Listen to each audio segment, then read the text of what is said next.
Let's mic देश का मिजाज ईस्ट।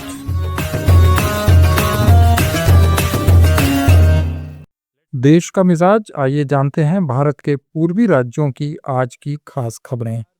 कांग्रेस नेता राहुल गांधी ने अपनी वोट अधिकार यात्रा के दौरान बिहार के पूर्णिया से अररिया पहुंचकर प्रधानमंत्री नरेंद्र मोदी और बीजेपी पर तीखा हमला बोला। अररिया में एक जनसभा में राहुल गांधी ने कहा कि भाजपा सरकार बिहार में मतदाता सूची के विशेष गहन पुनरीक्षण के माध्यम से गरीबों के वोट चुराने की कोशिश कर रही है। राहुल ने कहा कि कर्नाटक में उनके सामने एक डेटा रखा, लेकिन उन सवालों का आज तक जवाब नहीं आया। 1 लाख फर्जी वोटर कहां से आए, कौन थे, इसका जवाब चुनाव आयोग ने नहीं दिया। चुनाव आयोग की पोजीशन आपको क्लियरली दिख जानी चाहिए।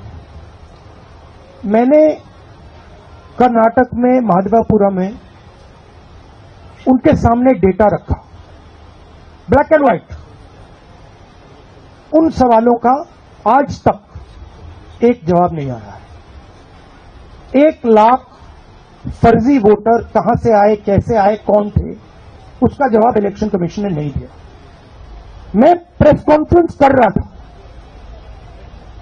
करते हुए इलेक्शन कमीशन कहता है कि राहुल गांधी को एफिडेविट देना चाहिए, और अगर एफिडेविट नहीं दिया तो हम एक्सेप्ट नहीं करेंगे। कुछ दिन बाद सरकार के अनुराग ठाकुर जी वैसा ही प्रेस कॉन्फ्रेंस करते हैं, मतलब जो हम कह रहे थे उसी को दोहरा रहे हैं। पता नहीं उनको यह आइडिया कहां से मिला, किसने दिया, बट वो कर दिया उन्होंने। मगर चुनाव आयोग उनसे एफिडेविट नहीं मांगता है। एक ही चीज की मैंने और उन्होंने, कोई फर्क नहीं।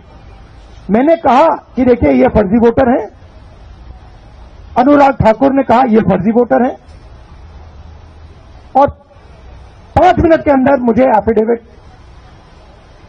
एफिडेविट मांगा जाता है, और आज तक अनुराग ठाकुर से कोई एफिडेविट नहीं मांगा गया। तो आपको क्लियरली पता है। वहीं आरजेडी नेता तेजस्वी यादव ने केंद्रीय मंत्री चिराग पासवान पर कहा कि वे एक व्यक्ति विशेष के हनुमान हैं, जबकि हम जनता के हनुमान हैं। उन्होंने कहा कि चिराग पासवान आज कोई मुद्दा नहीं है। तेजस्वी ने चिराग को सलाह दी कि वे हमारे बड़े भाई हैं और उन्हें जल्दी से जल्दी शादी करनी चाहिए। तेजस्वी यादव को जवाब देते हुए राहुल गांधी ने कहा कि ये बात मुझ पर भी लागू होती है। लग्गू बन के घूम रहे हैं भाई, वो तो हनुमान किनके हैं आपको तो पता ही है, उन पर ज्यादा हम नहीं बोलेंगे। हम लोग तो जनता के हनुमान हैं, वो व्यक्ति विशेष के हनुमान हो सकते हैं। देखिए, हम चाहेंगे कि मुद्दे पे बात हो। चिराग पासवान आज का इशू नहीं है, मुद्दा नहीं है, ना जनता उनको पूछती है। आज लोकतंत्र की हत्या की जा रही है, संविधान को मिटाया जा रहा है। तो चिराग पासवान से अगर आप सवाल जो पूछ रहे हैं, हम इस पे कोई टिप्पणी नहीं करेंगे, लेकिन उनको सलाह जरूर देंगे। हमारे बड़े भाई जल्द से जल्द शादी कर लें। आईएएनएस से अभिषेक मेरे लिए भी एप्लीकेबल है। पश्चिम बंगाल की राजनीति में टकराव तेज हो गया है।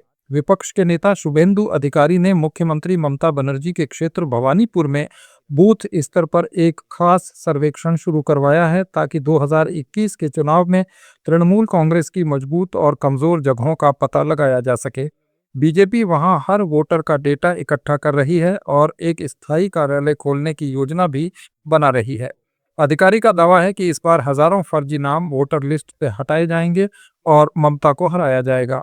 उधर टीएमसी भी नंदीग्राम में धीरे धीरे अपनी पकड़ मजबूत कर रही है। यहां 2021 में ममता बनर्जी को शुभेंदु ने 1956 वोटों से हराया था। ये मामला अब भी अदालत में लंबित है। ओडिशा सरकार ने फायर सर्विस को मजबूत करने के लिए एक बड़ा ऐलान किया है। मुख्यमंत्री मोहन चरण मांझी ने भुवनेश्वर के बारामुंडा में एक पासिंग आउट परेड के दौरान बताया कि राज्य में 300 नए फायर फाइटर्स की भर्ती दिसंबर तक कर ली जाएगी। इसके साथ ही रामचंडी में अत्याधुनिक ट्रेनिंग सेंटर्स बनाए जाएंगे, जिनमें वाटर रेस्क्यू, स्कूबा डाइविंग और सिमुलेटर जैसी आधुनिक सुविधाएं होंगी। आप सुन रहे थे let's mic more than radio. Follow कीजिए हमें हमारे सोशल मीडिया प्लेटफॉर्म्स पर।